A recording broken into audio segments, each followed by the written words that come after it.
guys, welcome back to my channel, or if you're new, my name is Tori. You probably need to just remind me of that because I literally haven't posted in months. Literally, sorry, I can make a whole other video about why your girl's been busy. I've been booked and busy. But yeah, I haven't been posting, I apologise. I have so many ideas though, I have so much lined up. If you haven't already seen behind me, I have a whole new reptile room and a room tour that I want to show you guys. All the animals have grown up and are bigger, but Noffy here is literally like probably double the size to when you last saw him. And yeah, we have so much to catch up on and so many video ideas. I'm just so excited, but again, I'm sorry I haven't been posting and I really hope this is the start of me posting again. So, I decided to come back with a little Q&A, just a reptile keeper Q&A. I just want to talk about some commonly asked questions or questions I get asked a lot, as well as I posted on my Instagram to you guys to ask me questions that you wanted me to answer in a YouTube video. So I am Tori, this is Noffy, and this is a reptile keepers Q&A. We of course have a Red Bull in hand. The reptile room isn't finished yet. I want it to be finished before I show you, but you're getting a little teaser today. You're getting a little teaser. So I have written down here a list of all the questions. Not gonna lie, these were asked over a month ago now, but they're still all relevant and we're gonna run through them with a little Noffy here. First question, and a question I get asked both in a negative and positive light a lot of the time.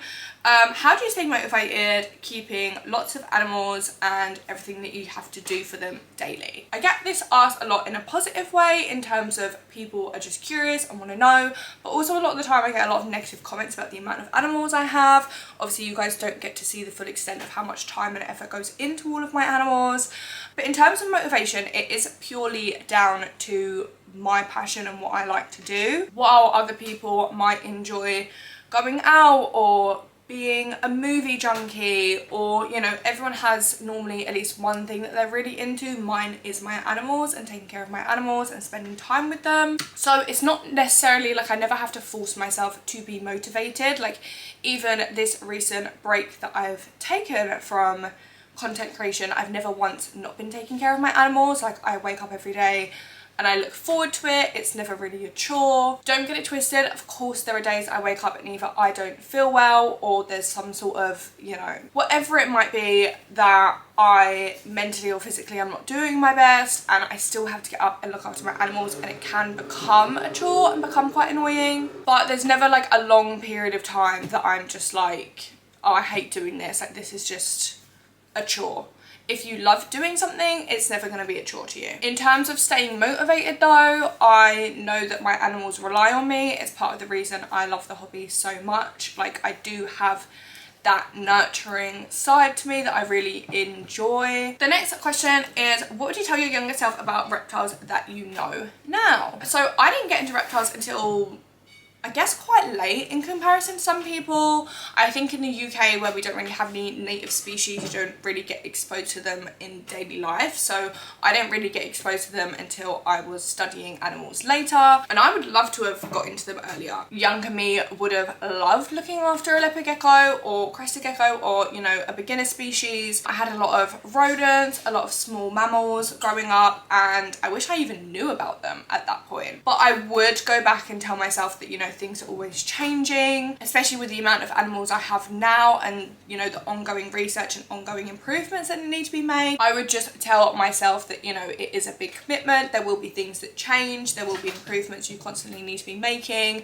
It is a lifelong commitment. But to be honest with you, I think reptiles came into my life at the perfect time, the time that I was grown up enough that this is what I want to do. I think a lot of people, no fault to them, but got given reptiles as children and maybe regret that. So I'm lucky in that sense. But if anything, I would just go back and let myself know that reptiles exist sooner.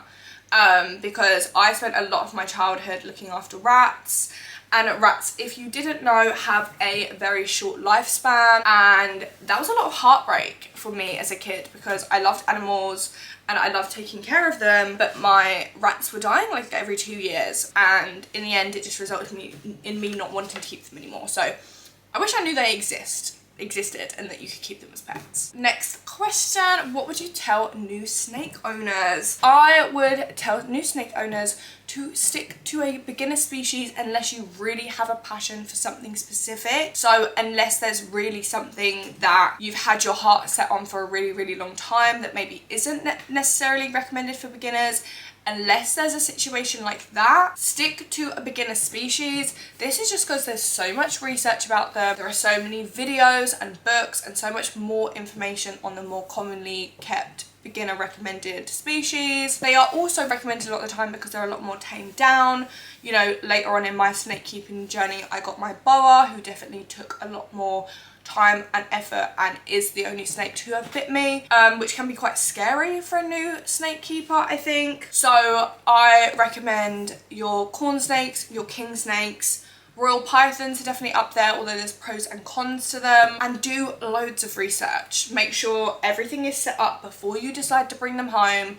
I see a lot of people, you know, go into the store and buy everything that day, and then they have to go home and set it all up, and they haven't had time to do things like their temperature checks or their humidity checks, or, you know, make sure you have an enclosure at home ready, set up before you go and buy your snake. And when you buy your snake, buy it from an ethical source. Ooh, this one's quite interesting. Okay, what pet was harder to look after than you first thought? This could kind of go a few different ways. I think crested geckos, in terms of handling them, are definitely more difficult than I thought. Nobody ever told me how jumpy they were.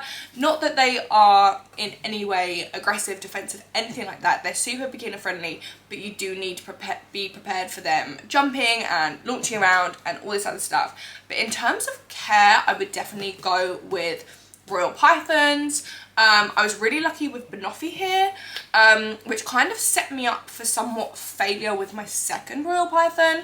I don't want to say failure because we got through it and it was all fine in the end. However, I'd always been told that royal pythons can be fussy eaters, that they weren't recommended for beginners. I didn't get mine as my first snake. Banoffee was my second snake, and I loved him so much and never had any problems with him eating. I've never had any problems with him in anything ever. He's never had a bad shed. He's always been so great that when I got my second ball python, Erwin, I wasn't prepared for the things that went wrong. In terms of wrong, I just mean he didn't eat. He was a baby who came home with me and didn't eat for a few months. It was super stressful. I was kind of in a complex that like it wasn't gonna happen to me because I'd had loads of snakes and I knew what I was doing and I could set up a good enclosure and, you know, everything would be fine. I'd never had a problem with Banoffee, so when I got Erwin and he was causing me issues and wouldn't eat and had issues with his first shed and a few other things, it was definitely disheartening and it was definitely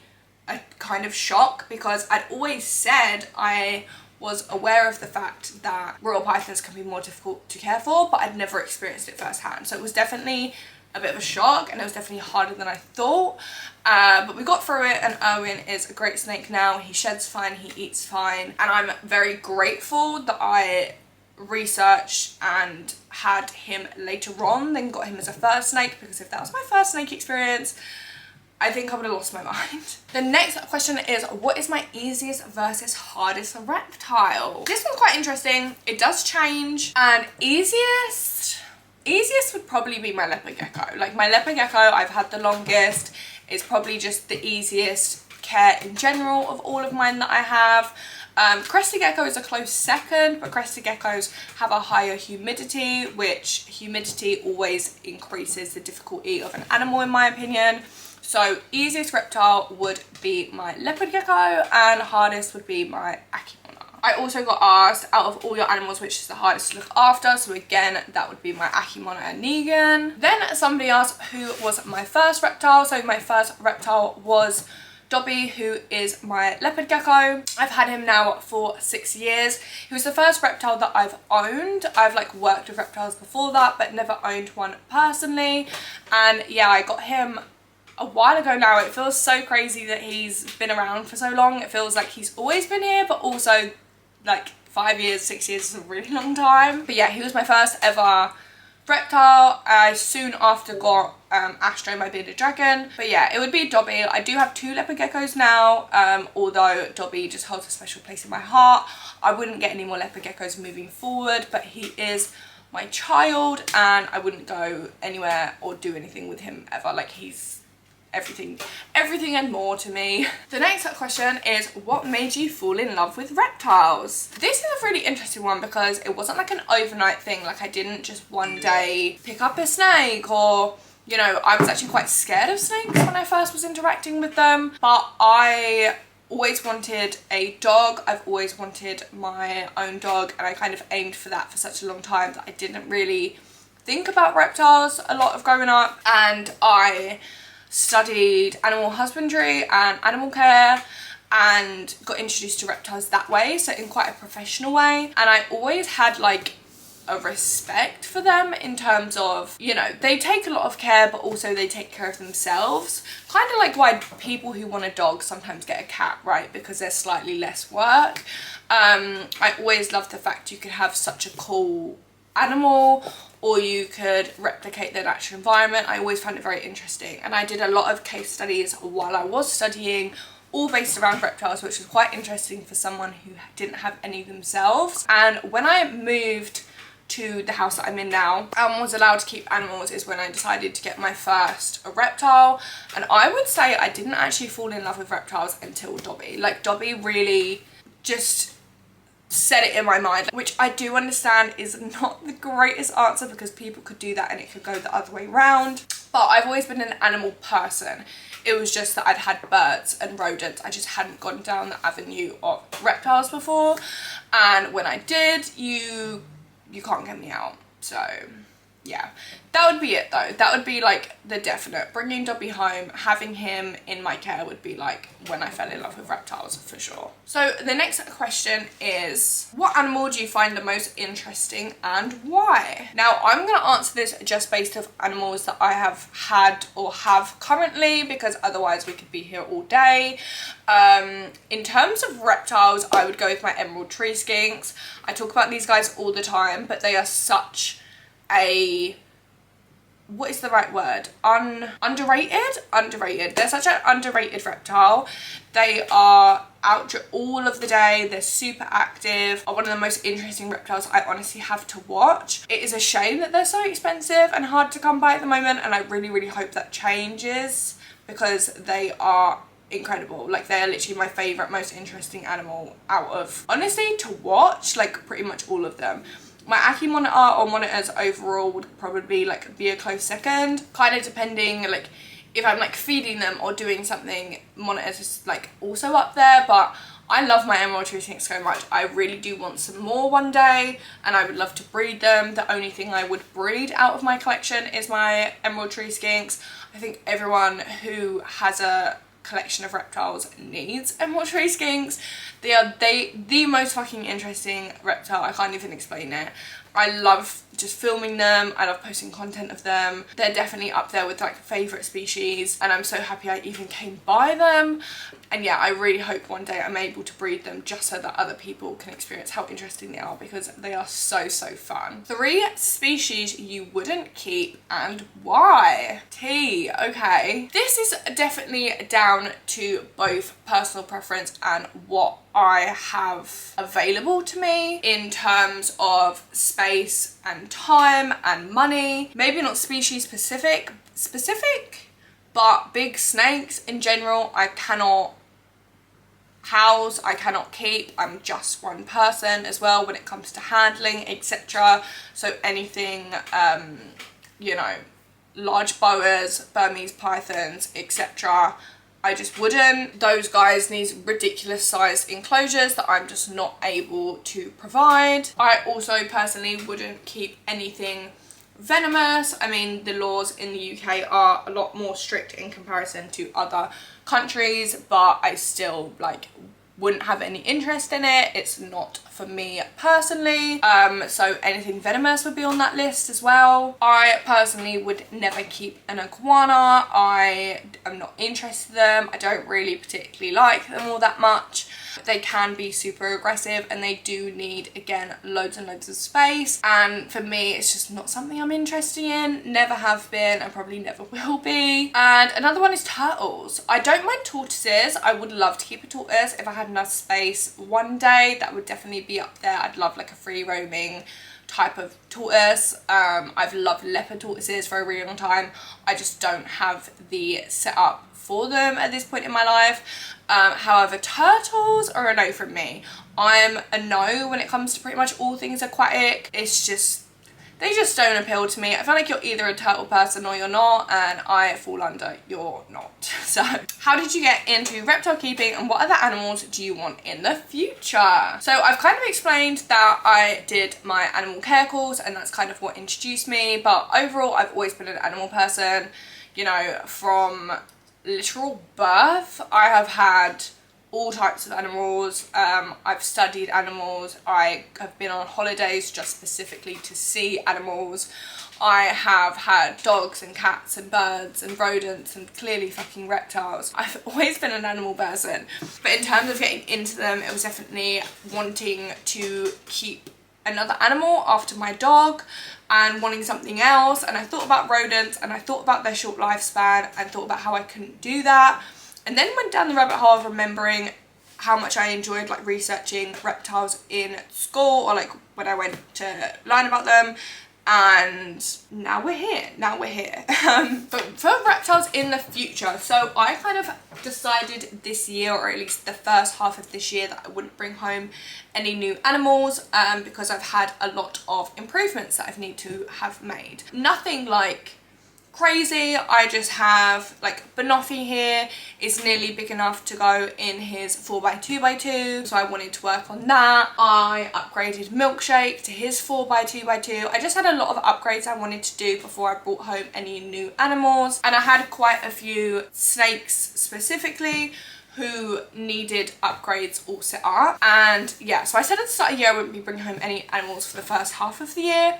I don't know if I'm going to stick to that actually for the rest of the year because I'm still really heavily working on improving things, and I feel like I'm in a real like tunnel of just like wanting to build new enclosures and put my money into things that way. The only way that I would bring home a new animal at the moment is via rescue if there was a situation or something came up in that light. So there isn't anything specific that I'm after.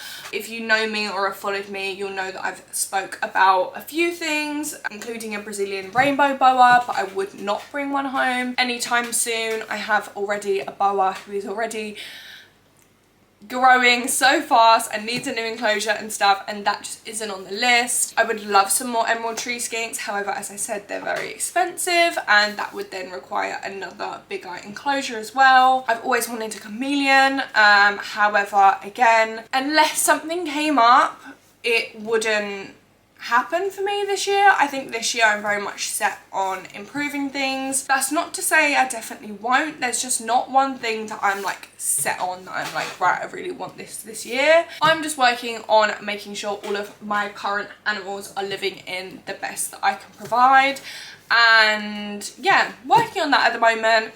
I have a few little things I'm like thinking about, but nothing is set in stone. And there is no immediate plans as of the 26th of June. I'm saying that because watch me get a message tomorrow and you see a TikTok of me with something. So late last night I received a message about a tortoise who had been found at local pub to me. If you don't know, I do a lot of volunteering, so I do foster a lot of animals, and sometimes it is quite difficult for me to let them go, and I've had a few instances like that. Or I do have people reach out to me sometimes, and you know, things come up, so I'm not making any promises to not bring home any new animals, but I don't have anything planned as of right now. What is your 5-year plan in terms of reptiles and YouTube? So in terms of reptiles, I am definitely working on getting everyone into forever homes, especially when it comes to 5 years. A lot of my current babies, aka Banoffee, still not fully sized, will be in their forever homes. I have now moved all of my reptiles to be in one room, which is really exciting. So I'd really like this room to be still thriving and still doing really well, but also have made improvements to. I don't know whether I'll move within the next 5 years, so it's difficult to tell, but I would still love to have all my animals in one room, because this has been like an amazing change for me, and I really enjoy having just all of my animals within one space. So I definitely would keep up with having my reptile room, keep on working on my improvements, and just working on making sure everyone's in their best homes possible. As I said, will have everyone in forever homes by that point, or way before that, to be fair. That's like probably like 2-year plan, 5-year plan. And it's difficult because I don't see how in this current reptile room now I could have accomplished this in the way that I'd want to. But I do really want an emerald tree monitor. I've spoken about this online a lot in terms of Instagram and TikTok, although I haven't really said it on YouTube. So I would put that into my 5-year dream rather than plan, in terms of, I know that I would love to. Do I have the space in this room necessarily? No. Could I make adjustments to another room and possibly do it another way? Possibly. Like, things can be done if you really put your mind to it, and I definitely agree with that in terms of my emerald tree monitor dream. But I wouldn't put it in plan, I'd put it in dream. That is the one species that I would absolutely love to keep, but I don't see it happening anytime soon in terms of budget for the actual animal, availability of captive bred emerald tree monitors at the moment in the UK, as well as their space. So I'd put it into dream but not into plan. And in terms of YouTube, I would love to post more. I love posting, I love filming videos, I love like interacting with you guys, building a community with you guys. I love the Discord, I love like everything that we have going on. I am just obviously a busy person, but I really want to designate more time to YouTube and putting time and effort into YouTube. Not even because of money. Like, I feel like a lot of people want to make money from YouTube. I am like monetized on YouTube. Does it pay the bills? Absolutely fucking not. Would it if I posted videos? Probably still not. But I would love to document more and help more people. Document more for my sake. I love being able to look back on, you know, the video of when I brought an animal home, or something that happened a long time ago, and like the size of my animals, or like the improvement of my care, and like documenting for my sake, and then for other people's sake. If my video helps one person improve their care for their reptile, I've done my part. And I haven't been doing that recently. I feel like I have a fair bit of knowledge I would love to like share with people that could help people. So post more. Post more on YouTube. I would love to hit like a 10k mark. I don't know, I mean, maybe for 5 years, if I actually put my mind to it, we could do something. We are on like 2.5k, I think like 2.3k, which is absolutely fucking crazy. So if I was to put a number on it, because I guess this is like a plan, right? And I do like to put plans on things. In 5 years, I would like to hit 25k. That would be like, wow, you know, because I've hit 2.2 this year from posting.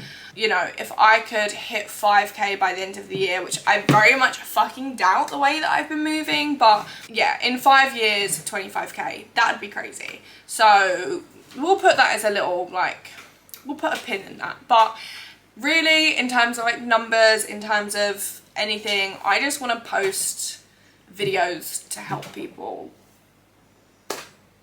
How fucking cheesy was that? Moving on. Plans for content over the next year. This is so ironic that someone asked this over a month ago and I haven't posted anything. But in terms of content, I would love to first of all do a reptile room tour. So I would love to finish the room and share that all with you and show you how I've set everything up, how everything's like set up now. I'm really excited about it, so definitely that. I would also love to do a care guide for pretty much every species that I keep. I did do this all in writing at one point, but I feel like I'm a very visual and video learner, and I would love to have a playlist that just for every animal that I keep has a care guide. I think that would be a really good project for me to work on and slowly go through. I think I have one currently. As well as that, I would love to do enclosure tours, more builds, how I do things. I think for me, especially being in the UK and not really having any like building / DIY skills, like your girl's got nails, I haven't found anyone that's really explained things in a way that I'm able to do them. So making more DIY builds and like filming them and making things easier, especially for people in the UK, but also just for your non like handsy people. Like I'm not gonna be building an enclosure myself anytime fucking soon, but I would love to be able to teach people more about like how I build my enclosures or how I get things to look the way they are, as well as just like documenting my progress. I would love to do a lot more filming in terms of my charity work that I do, but it's quite difficult for me to film because of like legal stuff. I do a lot of like dog rescues, I do a lot of like taking in exotics temporarily, I do a lot of like stuff like that that I would love to find a way around making content of, just to spread awareness of like what I know but can't necessarily like post, so that's a bit difficult, but I would love to find a way of making content about that. And just overall care guides, enclosure tours, enclosure builds, maybe going back to a reptile show because I haven't been to one of those in a year. That would be a really cool video to film. I hope to go to the one in September, so maybe I can film that. I actually didn't mention this earlier, but I really want blue death beetles, so like filming a video about bringing those home hopefully at some point this year and setting up an enclosure for them. Just overall things that will help other people, I hope. That's the plan. With that, we also have future animal plans. As I said, other than just improving general care, I don't really have a plan for anything necessarily other than the dream of an emerald tree boa. Tree boa? No bitch, no, no, no. Emerald tree monitor, I do not want a emerald tree boa. But that's more of a dream. As I said, I don't really have any, like I'm not progressing towards that at all. It's just something I would love to do. And the blue death beetles is something I've thought about for a really long time and have been keeping my eye out for, so maybe that at some point. But really I'm doing a lot of rescuing these days, so it's hard for me to share with you what may or may not come in. That's all I can really share because I don't really know. So the final question is favorite creators at the moment, and since we're on YouTube, we'll go with YouTube creators who I, oh my god, look at that fucking orange line on my forehead. If that's been there the whole time, I'm gonna KMS. Whatever. Okay, favorite YouTube creators at the moment. Some of my faves at the moment, I'm absolutely loving still watching Brian Barczyk's channel with his son who has taken over that now. If you're here though, you know about that channel, let's be so freaking real. I love Kayla Roach, I think she's great. I wish she would post more videos, but I can't really talk. But Kayla Roach I definitely recommend. Emma Sampson, again, doesn't post all that often, but if you've never heard of her and want to go and check out all the videos that she's posted in the past, I definitely recommend you do that. I love her channel and the things that she's posted. Reptilian Garden, Trisha, she has one of the most beautiful reptile rooms ever and a girl can only fucking dream. Really recommend her channel. She does like weekly videos as well. She's so fucking on it. 10 out of 10 recommend. Jessica's Animal Friends, she's really great. She looks after a lot of leopard geckos, so if you're interested in them, she's definitely worth a check out. The Wild Type Podcast, which is a podcast with Neptune the Comedian and Lissa's Lizard, who are both from TikTok but have made a podcast on YouTube. Love it and would really recommend you go and watch that. Riddler's Reptiles also has a podcast. I listen to that all the time. I don't know about you guys, but I love a good reptile podcast to listen to while I'm doing reptile chores, or just videos that you can kind of watch like audio only. So yeah, those two podcasts, definitely go and check those out if you haven't heard of them. And of course Serpa Design, but I feel like I talk about him so much that Everyone should know who he is, and if you don't, 100% go look at Type Design. He has some of the most incredible builds for animals I've ever seen in my entire fucking life. But anyway guys, thank you so much for watching. Of course, if you have any video suggestion ideas for me, I do have some things planned, but you're welcome to drop them in the comments below, or anything you'd like to see down below, because I'm gonna try and come back. I don't think it will be weekly, especially at the moment. I am just so busy, but I do plan on posting again really soon, and I appreciate you all for stopping by and watching the video. Anyway guys, thank you all so much for watching today's video. I will hopefully see you very soon, and we'll catch you in the next one. Bye!